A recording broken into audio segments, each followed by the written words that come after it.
ଦେଖନ୍ତୁ ବିଗତ ଦିନରେ କେନ୍ଦ୍ର ଶିକ୍ଷା ମନ୍ତ୍ରୀ ଭାବେ ନିଟ୍ ପେପର କେଳେଙ୍କାରୀରେ ଯିଏ ଓଡ଼ିଶାର ନାଁ ଅନୁଗୁଳର ନାଁକୁ ଯିଏ ବଦନାମ କରିଛି ତାଙ୍କୁ ଆମେ କେବେ ହେଲେ ବି ସହ୍ୟ କରିପାରିବୁ ନାହିଁ। ସେ ଯେତେ ଥର ଆସିବ ଅନୁଗୁଳ ସେତେ ଥର ଆମେ ବିରୋଧ କରିବୁ।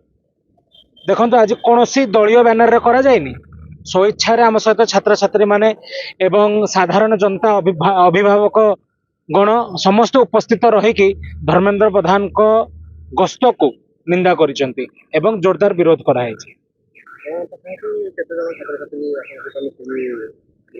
ଦେଖନ୍ତୁ 100ରୁ ଉର୍ଦ୍ଧ୍ୱ ଛାତ୍ରଛାତ୍ରୀ ମାନେ ଆମ ସହିତ ଉପସ୍ଥିତ ରହି ପ୍ରୋଟେଷ୍ଟରେ ସାମିଲ ଥିଲେ ଏବଂ ପରବର୍ତ୍ତୀ ସମୟରେ ଆପଣ ତ ଜାଣିଥିବେ ଆମକୁ ବରପାଳ ପୋଲିସ ଏବଂ ଅନୁଗୁଳ ପୋଲିସ ପ୍ରଶାସନ ଆମକୁ ଅଟକ ରଖିଥିଲେ ଏବଂ ଆମେ ଦୃଢ଼ ଭାବରେ ନିନ୍ଦା କରୁଛୁ ଛାତ୍ରୀ ହତ୍ୟାକାରୀ ଛାତ୍ର ହତ୍ୟାକାରୀ ଧର୍ମେନ୍ଦ୍ର ପ୍ରଧାନକୁ ଅନୁଗୁଳ ମାଟିରେ ପୁରାଇ ଦିଆଯିବ ନାହିଁ। ଆଜି ଆମେ ଯୋଉ ନିଟ୍ ଚୋର ଧର୍ମେନ୍ଦ୍ର ପ୍ରଧାନ ତାଙ୍କୁ ଆମେ ଅନୁଗୁଳ ମାଟିରେ ଆଜି ଯେତେ ଯୁବକ ଛାତ୍ର ଅଛନ୍ତି ଆମେ ତାଙ୍କୁ ବିରୋଧ କରୁଥିଲୁ, କିନ୍ତୁ ଆମ ବିରୋଧକୁ କିଛି ବିଜେପି କର୍ମୀ ସହ୍ୟ କରିପାରିଲେ ନାହିଁ।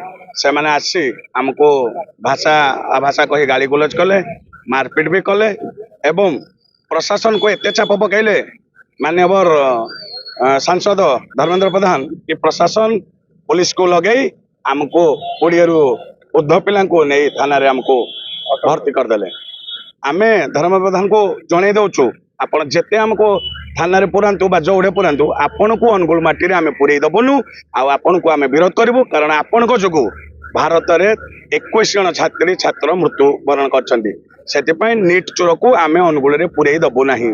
ଦେଖନ୍ତୁ ଆଜ୍ଞା, ସେ ଶ୍ରୀଯୁକ୍ତ ଧର୍ମେନ୍ଦ୍ର ପ୍ରଧାନ ସେ ଯେଉଁ ଭଳିଆ ସବୁ କାର୍ଯ୍ୟ କରୁଛନ୍ତି ସେଥିପାଇଁ ଅନୁଗୁଳ ମାଟି ଏବଂ ଆମର ଓଡ଼ିଶା ମାଟି ବହୁତ ମତେ ଲଜ୍ଜା ପ୍ରକାଶ କରୁଛି ଏସବୁ ଜିନିଷ ପାଇଁ।